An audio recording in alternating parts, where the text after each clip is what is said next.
আসসালামু আলাইকুম, স্বাগত জাগো ফুটবলের এখনকার আয়োজনে। জানিয়ে দিচ্ছি হাতে থাকা সর্বশেষ আপডেট। নেইমারের ঋণের ফাঁদে দিশেহারা সান্তোস, ট্রেনিং গ্রাউন্ড হারানোর শঙ্কা। বিশ্বকাপের আগে খেলবে আর্জেন্টিনা, ইতিহাসের সাক্ষী হচ্ছে জর্ডান হেয়ার। রিয়ালের মার্চ মাসের সেরা খেলোয়াড় ভিনিসিয়াস। আবারও বার্নাবুতে নামছে শোকাহত রিয়াল। শিরোনাম শুনছিলেন, এবার পুরো খবর। ব্রাজিলিয়ান মহাতারকা নেইমারের ক্লাবের কাছে পাওনা প্রায় 1,30,00,000 পাউন্ড, বাংলাদেশি মুদ্রায় প্রায় 214 কোটি টাকার বেশি। এই বিশাল ঋণ পরিশোধে ব্যর্থ হলে সান্তোস তাদের আইকনিক যুব একাডেমি এবং ট্রেনিং গ্রাউন্ড সিটি মেনিনোস দ্য ভিলার মালিকানা হারাতে পারে। সম্প্রতি ফাঁস হওয়া কিছু নথিপত্রে এই চাঞ্চল্যকর তথ্য উঠে এসেছে। গোল.com এর প্রতিবেদন অনুযায়ী নেইমারের ইমেজ রাইটস কোম্পানি এনআর স্পোর্টসের কাছে সান্তোস আনুষ্ঠানিকভাবে 1,30,00,000 পাউন্ড ঋণ স্বীকার করেছে। এই ঋণটি পরিশোধের জন্য দুটি কিস্তি নির্ধারণ করা হয়েছে। প্রথম কিস্তিতে 2026 সালের জানুয়ারি থেকে মে মাসের মধ্যে 40 লাখ পাউন্ড পরিশোধ করতে হবে। অবশিষ্ট 90 লাখ পাউন্ড 43টি মাসিক কিস্তিতে 2030 সালের মধ্যে শোধ করার কথা। চুক্তির সবচেয়ে কঠিন শর্ত হলো সান্তোস যদি একটি কিস্তি দিতেও ব্যর্থ হয় তবে তাদের অবশিষ্টাংশ পুরো 90 লাখ পাউন্ড তাৎক্ষণিকভাবে নগদে পরিশোধ করতে হবে।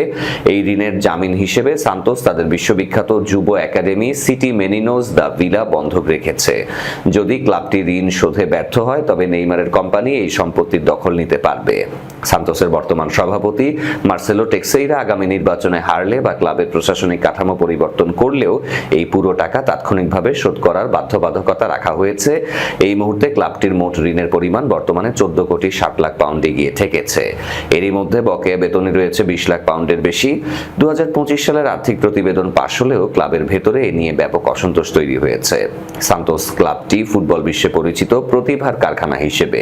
যে একাডেমি থেকে পেলে, নেইমার কিংবা রদ্রিগোর মতো তারকারা উঠে এসেছেন, সেই ক্লাব এখন নেইমারের ঋণের কবলে পড়ে অস্তিত্ব সংকটে। এই পরিস্থিতি ব্রাজিলীয় ফুটবলে ব্যাপক আলোড়ন সৃষ্টি করেছে। নেইমার ও তার বাবার প্রতিষ্ঠানের এমন কঠিন শর্তের মুখে ক্লাবটি কিভাবে টিকে থাকে, এখন সেটাই দেখার বিষয়। বিশ্বকাপের আগে চূড়ান্ত প্রস্তুতি হিসেবে দুটি ম্যাচ খেলবে আর্জেন্টিনা। যুক্তরাষ্ট্রের দুটি আইকনিক কলেজ ফুটবল স্টেডিয়ামে খেলবে লিওনেল স্কালোনির দল। বর্তমান বিশ্ব চ্যাম্পিয়নরা 6 জুন টেক্সাসের কলেজ স্টেশনের কাইল ফিল্ডে হন্ডুরাসের মুখোমুখি হবে। এরপর 9 জুন অ্যালাবামার অবার্নে অবস্থিত জর্ডান হেয়ার স্টেডিয়ামে লড়বে আইসল্যান্ডের বিপক্ষে। আর্জেন্টিনার বিপক্ষে আইসল্যান্ডের ম্যাচটি দারুণ এক ইতিহাসেরও সাক্ষী হবে।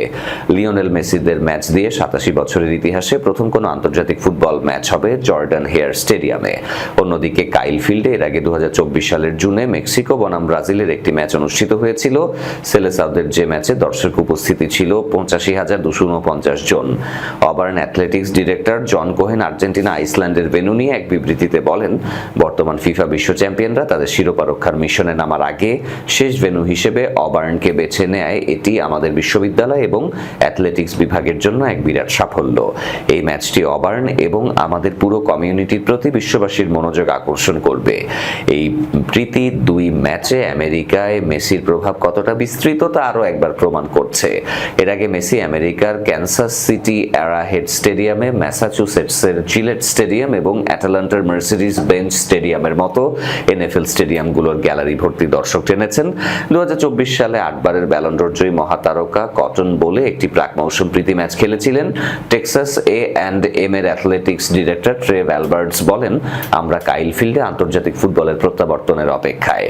এটি আমাদের ক্যাম্পাস এবং বিশ্বের অন্যতম সেরা এই ভেন্যুতে ভক্তদের স্বাগত জানানোর একটি দারুণ সুযোগ। এ ধরনের আয়োজন টেক্সাস A&M ব্র্যান্ডের বিশ্বব্যাপী পরিচিতি আরও বাড়িয়ে দেবে। কাইল ফিল্ড স্টেডিয়ামের ধারণ ক্ষমতা 1,02,000-এর বেশি। মেসির পরিসংখ্যান ট্র্যাকিং সাইট মেসিস্টেন্স.com এর তথ্য মতে মেসি বিশ্বে 223টি ভিন্ন ভেন্যুতে গোল করেছেন, যার মধ্যে আমেরিকায় 32টি স্টেডিয়াম। ইন্টার মায়ামির এই তারকা যদি এই দুটি টুর্নামেন্টে প্রীতি ম্যাচের কোনোটিতে গোল করেন তবে সেটি হবে কোনো কলেজ ফুটবল স্টেডিয়ামে তার করা প্রথম আনুষ্ঠানিক গোল। আর অবার্নে গোল করলে সেটি হবে অ্যালাবামা অঙ্গরাজ্যে তার প্রথম গোল। আমেরিকার 18তম অঙ্গরাজ্য হিসেবে আর্জেন্টিনা আর আগে হন্ডুরাসের বিপক্ষে 3টি লড়াইয়ের সব কয়টিতে জিতেছে, যার মধ্যে 2022 সালে মায়ামিতে 3-0 ব্যবধানের জয় অন্যতম। অন্যদিকে আইসল্যান্ডের বিপক্ষে এটি হবে আর্জেন্টিনার দ্বিতীয় দেখা। 2018 সালে রাশিয়া বিশ্বকাপে আর্জেন্টিনাকে চমকে 1-1 গোলে ড্র করেছিল আইসল্যান্ড। এই ম্যাচ দুটির মাধ্যমে আরও একটি বিষয় নিশ্চিত হলো, আর্জেন্টিনা এমন 7টি দলের বিপক্ষে ম্যাচ খেলে বিশ্বকাপের শিরোপা রক্ষার মিশনে নামছে যারা এবারের আসরে খেলার সুযোগ পায়নি। এবারের বিশ্বকাপে আর্জেন্টিনা খেলবে জে গ্রুপে, যেখানে আলবে সেলেস্তেদের প্রতিপক্ষ আলজেরিয়া, অস্ট্রিয়া এবং জর্ডান।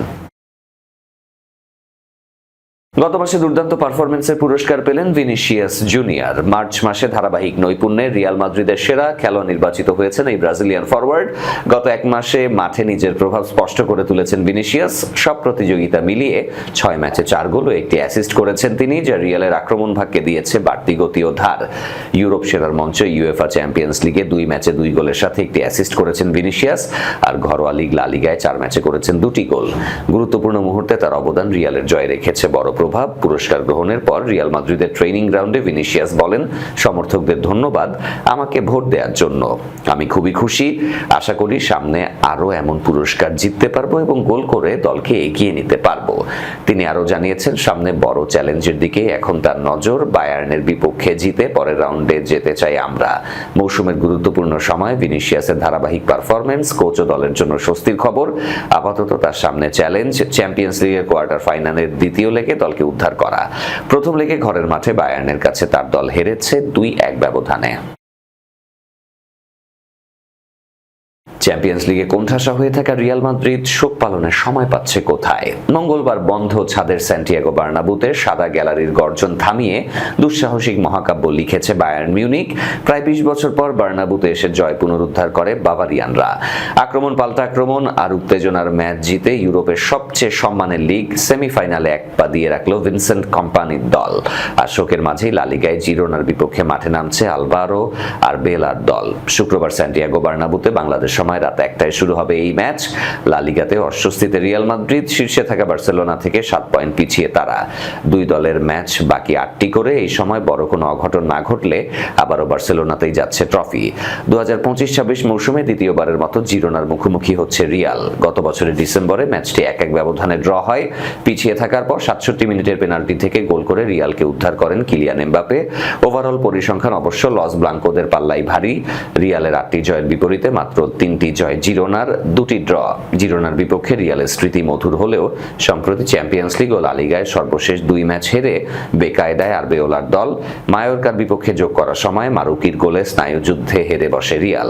আর চ্যাম্পিয়ন্স লিগের ক্ষত এখনো তাজা। এমন বাজে পরিস্থিতির মধ্যেই খেলতে নামতে হবে রিয়ালকে। মিচেল সানচেজের দল অবশ্য নিজেদের শেষ ম্যাচে ভিয়ারিয়ালকে বেশ চাপে ফেলে জয় ছিনিয়ে এনেছে। তবে লিগে জিরোনার অবস্থান সুবিধাজনক নয়। 30 ম্যাচে 9 জয়ের বিপরীতে হার 11টি, ড্র 10 ম্যাচে। পয়েন্ট টেবিলে দলটির অবস্থান 12তম। দেয়ালে পিঠ থেকে পড়া ক্ষুধার্ত রিয়াল আরেকবার গা ঝাড়া দিয়ে ঘুরে দাঁড়াতে প্রতিজ্ঞাবদ্ধ। আরবেওলার কথায় সেটি স্পষ্ট। জিরোনা ম্যাচ নিয়ে তিনি বলেছেন, ঘরের মাঠে নিজেদের সমর্থকদের সামনে খেলতে মুখিয়ে আছি। জানি আমাদের 3 পয়েন্ট পেতেই হবে এবং দারুণ একটা ম্যাচ খেলতে হবে। আমি সত্যি এটার জন্য অপেক্ষা করছি। আরবেওলার জয়ের ব্যাপারে আশাবাদী হলেও জিরোনা কোচ মিচেল ফলাফলের দিকে দলের পারফরমেন্সের গুরুত্ব বেশি দিয়েছেন। বৃহস্পতিবার ম্যাচ পূর্ববর্তী সংবাদ সম্মেলনে তিনি বলেছেন, ভিয়ারিয়ালের বিপক্ষে জয়ের বাইরে আমরা যে ভালো ফুটবল খেলেছি সেটাই আমি বেশি গুরুত্ব দিতে চাই। প্রতিপক্ষের অবস্থান বা পরিস্থিতি দেখে ম্যাচ প্রস্তুতি নেন না বলেও পরিষ্কার করেছেন তিনি। আমি টেবিল বা তার আগে পরে কে খেলছে এসব দেখি না। বার্নাবুতে খেলা কখনোই সহজ নয়। সাধারণত এটা এমন একটা ম্যাচ যেখানে আমাদের অনেক ভুগতে হবে। এরই সাথে শেষ করবো আজকে জাগো ফুটবল। তার আগে শিরোনামগুলো আরো একবার। নেইমারের ঋণের ফাঁদে দিশেহারা সান্তোস, ট্রেনিং গ্রাউন্ড হারানোর শঙ্কা। বিশ্বকাপের আগে খেলবে আর্জেন্টিনা, ইতিহাসের সাক্ষী হচ্ছে জর্ডান হেয়ার। রিয়ালের মার্চ মাসের সেরা খেলোয়াড় ভিনিসিয়াস। আবারও বার্নাবুতে নামছে শোকাহত রিয়াল। এই ছিল আজকের জাগো ফুটবলে। এতক্ষণ যারা সাথে ছিলেন ধন্যবাদ সবাইকে। আল্লাহ হাফেজ।